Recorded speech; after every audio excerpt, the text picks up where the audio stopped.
Cleaning जो होती है ना वो हमारी डेली बेस का एक हिस्सा होती है। और क्लीनिंग जो है ना वो रोज़ हो रही होती है, घर की हो, पूरे घर की हो, किचन की हो, रूम्स की हो, सारे घर की ना क्लीनिंग लाजमी होती है। और हमें ना मंथ में एक बार क्लीनिंग भी लाजमी डीप क्लीनिंग करनी चाहिए। डेली बेस पे तो हम क्लीन करते ही रहते हैं सारा कुछ। जिस तरह हमने ये चारपाई की चादर वगैरह होगी उन्हें वॉश कर लिया, बाकी बर्तन वगैरह सारे कुछ तो वॉश हो रहे होते हैं, तो सफाई वगैरह भी हम कर रहे होते हैं। लेकिन जो डीप क्लीनिंग होती है ना वो भी बहुत ज़रूरी होती है। अगर हम डीप क्लीनिंग नहीं करते ना तो काफ़ी जगह पे कुछ पार्ट्स जिस तरह अलमारी वगैरह हो गई है, जहाँ किचन के कुछ ऐसी जगह होती हैं जहाँ हम रोज़मर्रा में क्लीनिंग नहीं कर सकते तो जल्दी जल्दी में हम कर लेते हैं, तो वहाँ ना कुछ मिट्टी वगैरह, कुछ डस्ट वगैरह जमा हो जाती है। तो अगर हम उस पर ध्यान नहीं देंगे ना तो वो काफ़ी जगह गंदी सी हो जाती है। फिर किचन भी, रूम्स वगैरह हर चीज़ ना मैसी मैसी सी लगती है। तो किचन अगर गंदा हो या पूरा घर ही गंदा हो तो ना, कि ख़ास तौर पे किचन गंदा हो तो किचन में तो काम करने का फिर बिल्कुल दिल नहीं करता। तो इसीलिए आज मैं कुछ ऐसी डीप क्लीनिंग के तरीके लेके आई हूँ जो आप लोगों के साथ शेयर करूँगी। और होप सो आप मेरे साथ लोग पूरा एंड तक देखिएगा और मेरी वीडियो को वॉच कीजिएगा। अस्सलाम वालेकुम, कैसे हैं आप सब? होपफुली सब ठीक होंगे। अल्हम्दुलिल्लाह मैं भी ठीक हूँ। तो जी आज भी 2-3 दिन के बाद मेरा व्लॉग आ रहा है। बस व्लॉग तो शूट होते हैं, बस ना उन्हें थोड़ा एडिट करने में मसला हो जाता है, बस घर के कामों की वजह से। तो आज ना मैं सोच रही थी मैं डीप क्लीनिंग वगैरह करूँ, तो जो सारे कंटेनर थे ना उनको मैंने कंटेनर को, जो बास्केट वगैरह थी बर्तन वगैरह रखने वाली, क्योंकि मेरे किचन के कैबिनेट्स वगैरह नहीं बने हुए हैं, शेल्फ बस इस तरह काउंटर टॉप ही है, उस पर मैंने सारा कुछ सेट किया हुआ है। तो बस आज उसकी ना कुछ मैं डीप क्लीनिंग करी थी। पहले मैंने चारपाई वगैरह रूम को सारी क्लीन किया है अच्छी तरह से, फिर मैंने उस पर चादरें वगैरह बिछाई हैं चारपाई पे। और अब मैं किचन में आ गई थी। किचन में मैंने ना सारे कंटेनर, चाय वाले, पत्ती वाले, चीनी वाले, नमक मिर्च मसालों वाले जो भी थे ना सारे, मैंने उन्हें खाली किया है। पहले सारा कुछ एक साइड पे निकाल के रखा और अब सारा कुछ मैं वॉश करूँगी और फिर सारा कुछ जब ड्राई हो जाएगा ना वापस उसमें डाल दूँगी। तो ना हमें चाहिए कि रोज़मर्रा तो हम क्लीन कर रहे होते हैं, लेकिन ना मंथ में एक बार हमें डीप क्लीनिंग लाजमी करनी चाहिए। चाहे वो रूम की हो, चाहे आपकी अलमारी वगैरह की, कपड़े रखने वाली अलमारी की, या किचन कैबिनेट्स की हो, या पूरे किचन की हो, किसी भी चीज़ की। तो एक दफ़ा मंथ में ना लाजमी आप डीप क्लीनिंग किया करें।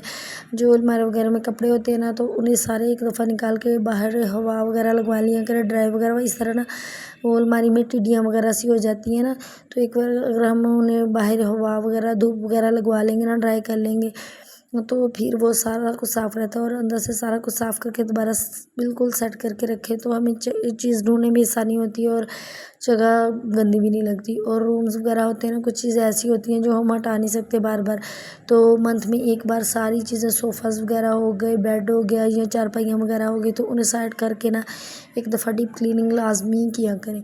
और इसी तरह किचन हो गया, किचन के जो कैबिनेट्स वगैरह होते हैं वो रोज़मर्रा हम खोल रहे होते हैं, उसके हैंडल जो होते हैं वो इतने ग्रीसी, हमारे हाथ, हम रोज़ काम कर रहे होते हैं किचन में, वैसे ही ऑयल वगैरह लगा होता है या कुछ भी, तो जिस तरह हम ओपन करते हैं ना तो वो सारे ना ग्रीसी ग्रीसी से हो जाते हैं। तो फिर वो जब तक हम उन्हें डीप क्लीनिंग नहीं करेंगे ना, रोज़ ऐसे ही थोड़ा सा साफ़ कर देंगे तो वो इतने साफ़ नहीं होंगे। तो या तो आप रोज़मर्रा उन्हें ना एक कोई अच्छा सा डिश वॉशर और सिरका वगैरह जो बना के DIY बना के रखते हैं ना, वो बना के रख लें लिक्विड में, तो उससे आप रोज़ साफ़ किया करें तो बहुत ही अच्छी बात है। अगर आप रोज़ नहीं साफ़ करते तो हफ्ते में एक बार किया करें, और हफ्ते में भी एक बार नहीं कर सकते तो बस फिर आप महीने में एक बार ना लाजमी क्या करें, इस तरह का DIY डिश वॉशर से और सिरका वगैरह, लेमन वगैरह डाल के जो बनता है ना, आप बना के रख लें। और आपने लाजमी किचन कैबिनेट्स के सारा कुछ सामान निकाल के ना एक दफ़ा किचन की क्लीनिंग जो होती है ना कैबिनेट्स की भी, वो लाजमी किया करें। और जिस बाक्स में हमने ना बर्तन वगैरह रखे होते हैं ना, रात को उसमें अगर हम किचन की डीप क्लीनिंग नहीं करके सोते ना तो उसमें टिड्डियाँ वगैरह, कॉकरोचेस वगैरह इस तरह की चीज़ होती है। तो फिर जब आप सुबह उसमें बर्तन रखते हैं ना तो वो सारी गंदी गंदी सी, मैसी मैसी, अगर हम उसकी डीप क्लीनिंग नहीं करेंगे, रोज़मर्रा भी धोएंगे नहीं, तो वो गंदी लगेगी। तो आप उसको भी ना सारे बर्तन निकाल के ना एक अच्छी तरह वॉश कर लिया करें। ये मेरे कप वगैरह वाली थी मेरे, क्योंकि कैबिनेट्स नहीं बने हुए, तो बस फिर सारे कप ग्लास वगैरह जो थे ना वो मैं निकाल के तो इसको वॉश कर रही थी। फिर मैंने ड्राई करके ना सारे मैंने कहा वापस इसमें लगा दूँगी जो बर्तनों वाली है। फिर उसको भी मैंने सारे बर्तन निकाल के ना, तो हफ्ते में एक दफ़ा इस तरह मैं सारी बास्केट वगैरह जो होती है ना कप वाली, जिसमें खाने पीने के रोज़मर्रा के बर्तन रखे होते हैं, तो वो सारी एक दफ़ा ना बर्तन भी सारे वॉश कर लेती हूँ और सारी बास्केट वगैरह भी मैं वॉश कर लेती हूँ। और जो चाय पत्ती वाले या मसाले वाले कंटेनर वगैरह बॉक्सेस वगैरह होते हैं, उसको भी मैं हफ्ते में एक बार ज़रूर सारा कुछ क्लीन करती हूँ। और जो ऑयल की बोतल या जग वगैरह होता है, जब उसमें ऑयल ख़त्म हो जाता है तो रोज़मर्रा बोतल को तो मैं साफ़ करती रहती हूँ, वॉश करती रहती हूँ, लेकिन जो ऑयल और जो बोतल दोबारा ख़त्म हो जाता है उसको भी फिर मैं ना वॉश करती रहती हूँ साथ साथ, ताकि ना वो मैसी मैसी सा गंदा गंदा ना। और जो हॉट पॉट होता है रोटी वाला, उसको भी मैं हफ्ते में एक बार ज़रूर वॉश करती हूँ। वैसे तो मैं डेली उसे साफ़ करती रहती हूँ कपड़े से, जिस तरह हम साफ़ करते हैं, लेकिन उसको हफ्ते में एक बार मैं ज़रूर वॉश कर लेती हूँ, ताकि ना बहुत ज़्यादा गंदा ना हो। इस तरह जो जूसर मशीन वगैरह होती है वो भी हमारी रोज़मर्रा इस्तेमाल में होती है। कभी हम मसाले वगैरह के लिए पेस्ट बना रहे होते हैं या मिल्क शेक वगैरह भरना होता है, तो वो उस पर भी ना ज़रात लग जाते हैं, गंदी गंदी सी हो जाती है, तो उससे भी आप एक दफ़ा क्लीन ज़रूर कर लिया करें। रोज़ नहीं तो हफ्ते में एक बार ज़रूर किया करें, वरना वो इतनी गंदी सी हो जाती है ना उसके पार्ट्स वगैरह, तो फिर उधर से चिकनाई नहीं हटती। तो फिर आपको इस तरह जो नाइफ़ वगैरह होती है ना, वो नोकीली सी लेके उससे आप किया करें, उससे बिल्कुल साफ़ हो जाती है।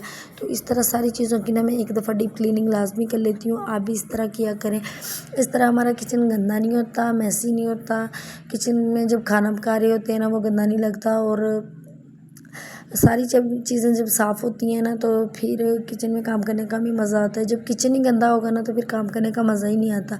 तो ये बस छोटी छोटी जो हैबिट्स होती हैं ना, आप इन्हें अपनी रोज़मर्रा ज़िंदगी में शामिल कर लें, तो आपकी ज़िंदगी बहुत ही पुरसकून और हमारी ज़िंदगी बहुत पुरसकून हो जाएगी। क्योंकि जब सारा कुछ साफ़ होगा ना, तो तब ये सारी कुछ अच्छा अच्छा देख के ना तबीयत भी खुश हो जाती है। तो इसी तरह हर चीज़ को ना एक टाइम दिया करें।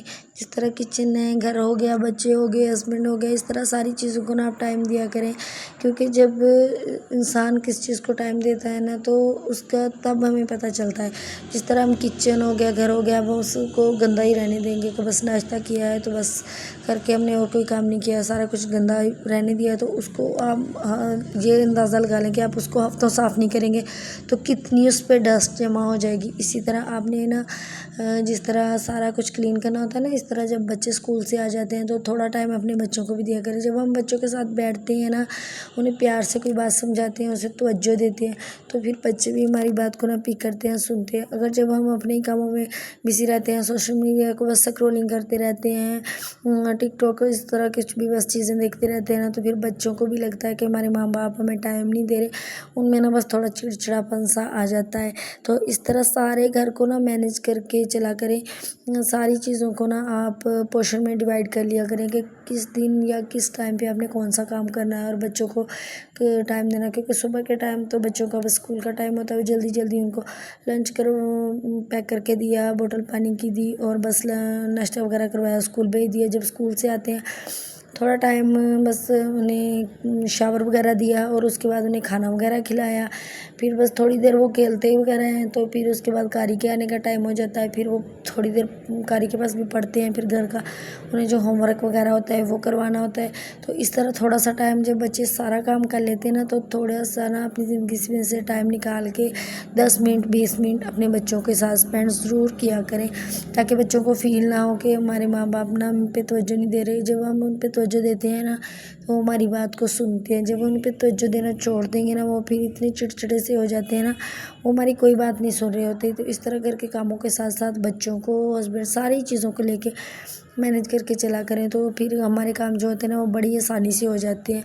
सारा कुछ हम जब सब पे सवार कर लेते हैं ना कि मैंने ये भी करना है, वो भी करना है, बच्चों का नाश्ता, लंच, हर चीज़, तो फिर हमें थोड़ा सा ना हमें स्ट्रेस फील होने लग जाता है कि अल्लाह इतने काम होते। अगर हम कामों को सर पे सवार करेंगे तो वो कभी ख़त्म ही नहीं होंगे। काम तो ना ख़त्म होने वाली चीज़ है। तो जब हम सर पे सवार नहीं करेंगे, पोर्शन में डिवाइड करेंगे, किचन को एक मैनेज करके चलेंगे ना, तो फिर सारे हमारे काम इतने ईजी से हो जाएंगे, इतने छोटे छोटे कामों में लगेंगे कि पता भी नहीं चलेगा किस तरह हो जाते हैं। और हमें अपनी डेली रूटीन में इसी तरह चलती हूँ कि किचन को हफ्ते में या मंथ में एक बार हर चीज़ को क्लीन कर लेती हूँ। बच्चे स्कूल से आते हैं तो सारा कुछ जो हो जाता है, तो फिर बच्चों को भी थोड़ी देर, शाम का टाइम होता है जब मैं बच्चों को भी टाइम देती हूँ, बच्चों को साथ लेके बैठती हूँ, उन्हें प्यार से कोई ना कोई बात, जब वो मान नहीं रहे होते, प्यार से कोई ना कोई बात समझाती हूँ, उनका होमवर्क सारा कुछ साथ साथ करवाती हूँ। जब वो कोई बात मुझे कहते हैं कि मम्मी ये मेरी बात सुने नहीं, या कुछ होता है ना कि हम बच्चों को कोई दुआएं वगैरह याद करवाते होते हैं, कलमे वगैरह होते हैं, तो इस तरह अल्लाह के नाम वगैरह होते हैं, तो फिर वो जब मुझे सुना रहे होते हैं तो फिर मैं उनका नाम जब तवज्जो से सुनती है ना, तो फिर वो खुद ब खुद ही मुझे कहते हैं मम्मा मेरा सुन ले, सबक मेरा सुन ले। तो फिर उन पे दोनों का ना मेज़बानी, जो भी उन्हें दुआएं या अल्लाह के नाम जो चीज़ याद होती है ना, तो फिर मैं साथ साथ उनका वो भी सुनती रहती हूँ कि इस तरह चलो मुझे ज़हन भी बटा रहता है काम में भी और बच्चों के साथ साथ भी, कि चलो मेरा काम भी हो रहा है और बच्चों पे भी तवज्जो दे रही हूँ कि बच्चों से जो कुछ भी है ना, बच्चों का सारा कुछ सुन रही हूँ। तो इसी तरह हम सारा कुछ लेके ना हमें मैनेज करके चलना पड़ता है। एक स्मार्ट होम मेकर वही होती है जो अपने घर को, अपने बच्चों को, किचन को टाइम देती है, उसे एक अच्छे तरीके से मैनेज करके चलती है। जब हम सारा कुछ अच्छा करके चलते हैं ना, तो हमारे काम खुद ब खुद आसान हो जाते हैं। और नंबर एक की ना सबसे अहम चीज़ जो नमाज़ होती है ना सुबह के टाइम, वो आप ना स्किप ना किया करें। नमाज लाजमी लाजमी पढ़ा करें।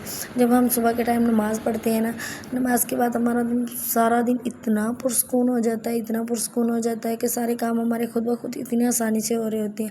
जब हम नमाज ही छोड़ देंगे ना, तो फिर जिस तरह हमने नमाज छोड़ देनी है, तो अल्लाह ताला ने भी यही है ना कि अल्लाह ताला, यही नहीं मैं कह रही कि रिस्क, अल्लाह ताला सबको रिस्क देते हैं। हमारे लिए एक नया दिन होता है, हमें 2 वक्त का खाना मिल रहा होता है, रिस्क ये तो हमारे लिए बहुत बड़ी अल्लाह ताला की तरफ से नेमत है।